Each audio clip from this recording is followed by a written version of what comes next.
د اسلامي امارت پر مجاهدینو د جنرال ملک لخوا ظلم، وحشت او د زرګونو مجاهدینو په شهادت رسول د شر او فساد ډلې پر لمن هغه تور داغ دی چې هیڅکله به د تاریخ له حافظې پاک نشي.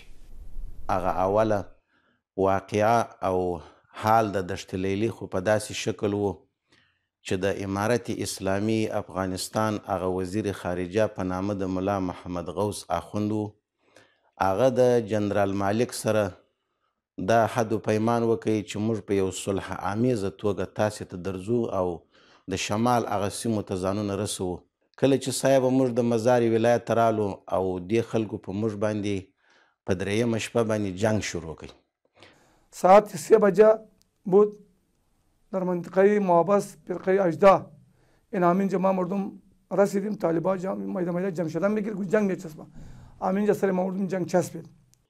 نو بیا څوک چې هغه شهیدان سو هغه خو شهیدان سو، څوک چې زخمیان وو او سالمه پاتې سوه نو هغوی خلکو بیا په خپل کنترول کې راویستله. بیا یې موږ بوتلو صاحب زندان ته یې واچولو.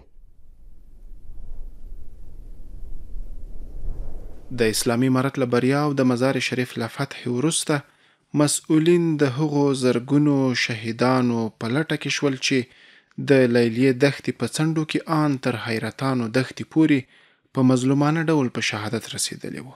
د چا پښې، د چا لاسونه او د چا ټوټه شوي بدنونه په ډلهیزو قبرونو کې تر ټنونو خاورو لاندې پیدا او وروسته کندهار ښار ته انتقال او هلته په ډلهیز شکل خاورو ته وسپارل شول.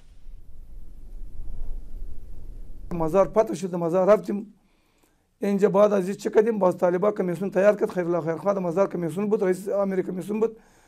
باز او گفت که همین شهیدا را کجا باشه کجا نباشه.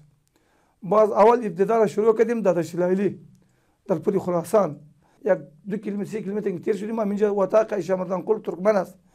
همینجا 270 جنازه جسدها همینجا بود. همین را جمع کردیم.